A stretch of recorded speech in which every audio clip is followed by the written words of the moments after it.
Hey guys, Adam here from Sapphire Comic Sanctuary, back again with new comic book day reviews. Sorry I haven't uploaded any of these new comic day reviews in quite some time. Work's just been very busy for me, and I just haven't had a chance to really sit down and read my comics until today, Saturday, June 20th, 2020.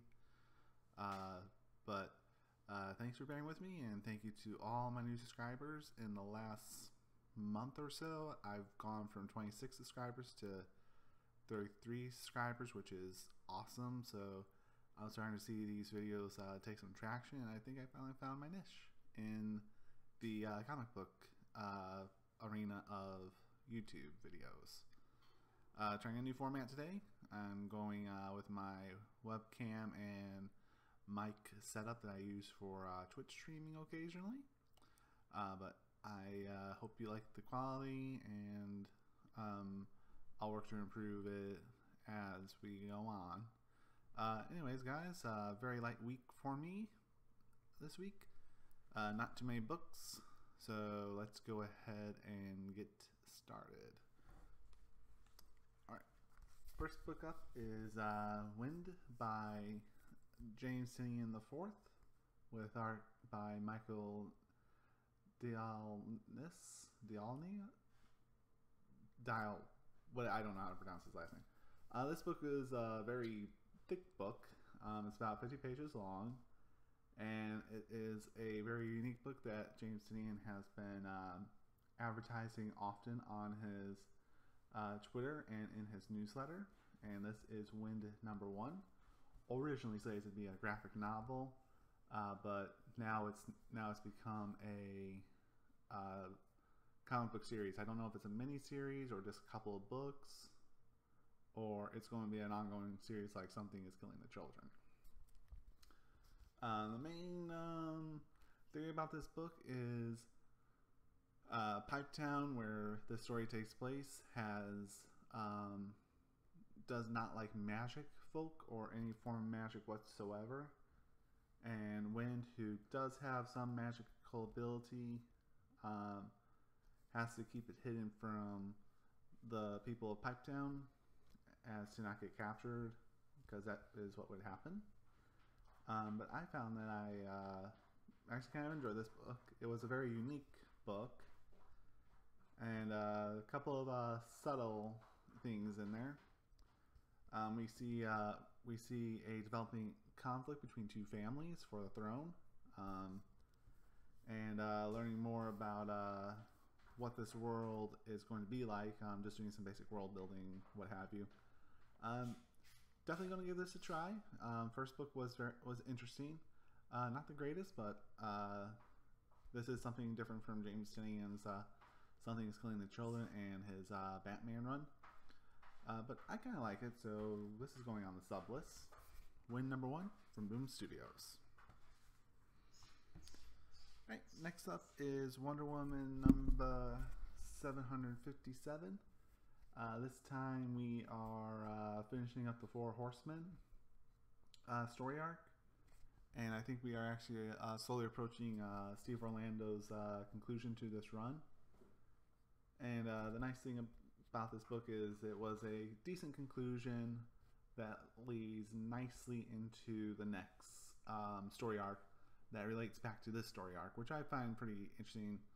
Steve Orlando's Wonder Woman has been amazing ever since I started reading it. I was sad to learn a few months ago that he was stepping away from Wonder Woman to work on new projects. We can only hope that that the next writer is just as good, and they're able to keep the same pace that he has established with Wonder Woman. Here we see Diana continuing her battle against the Four Horsemen and War Master. War Master is trying to avenge the death of the Valkyries,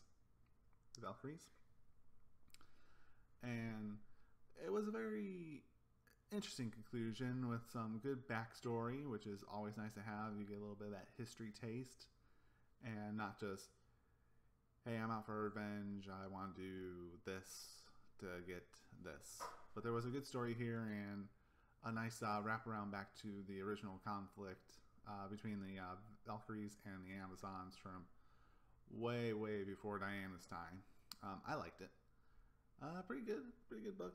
Very much enjoyed this one. Alright, the big kahuna this week from everything was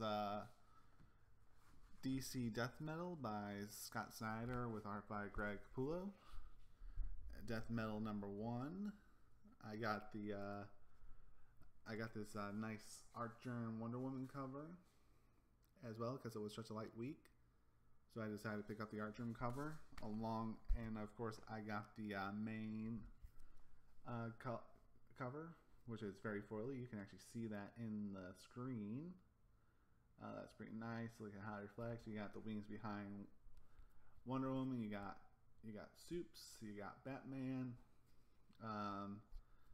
This is a good book. It actually ties back nicely with Justice League from when right after they lost to Perpetua, and I really enjoyed it. It was a very good. It was a very good book. It's really assisting with angling the DC multiverse to something else. And it was quite a wild ride because you got the Batman Who Laughs in here as the main villain once again, and you have tie-backs to Perpetua and her goals. And it was interesting. I don't really want to spoil too much about it, but the artwork is great. The story definitely has weight to it, and I can't wait to see what Death Metal #2 brings next month. So, very good book. If I can, I really want to read the Metal series in trade paperback if I can find those trades anywhere. And for my pick of the week, I have selected Wonder Woman Dead Earth,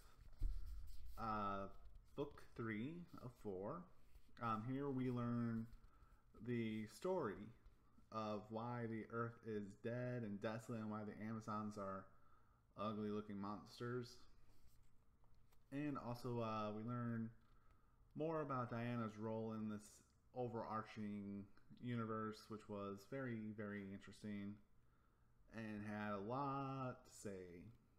And I was blown away by it. You actually get to see her true powers in this book, and I really liked it.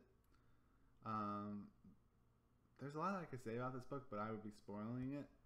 But this being from DC Black Label, this is a no holds, no bars book. So it's actually very interesting. Diana goes down to the Fortress of Solitude to try to wake Superman, and that's all I can really say about that. And she learns some of the history about what happened and why her memories are gone from Cheetah, who plays a major role in this book, not as a villain, but more as an advisor. So I found this pretty interesting. It made my pick of the week because it met all the criteria. Good story, good art. Really is starting to wrap up the story nicely. It's a shame that the next book is not going to be out till October, but that's okay. There's a lot of DC comics coming out between now and then, and I mean, there's DC's Death Metal, there's Joker War, and then who knows what the DC comic universe is going to look like after Joker War ends and Death Metal ends, where it puts us. Will we start with all new #1s? Will the characters still age? Is Generation 0 through Generation 5 still a thing? Who knows? But pick of the week, Wonder Woman Dead Earth. Very good read. Yeah, like I said, guys, it was a fairly light week for DC Comics. I found it to be very good. I was actually able to pick up a first printing of Batman 89's Type A cover. I had a Type B cover, but for James Tynion run specifically, I'm trying to collect both covers A and B because I find Tynion's run to be miles upon miles better than Tom King's. Tom King's run, I don't mind selling all of those books all my variants that I have for Tom King's run, and just seeing them in trade paperbacks, which I will pick up Tom King's trade paperbacks because I don't have any vices against him. I think he's a good writer. He just needs to stick to a story and not jump around and play the scenes from side to side, which James Tynion has done very well with Batman 89 and on. Anyways, guys, thank you for watching. If you like this video, give it a like.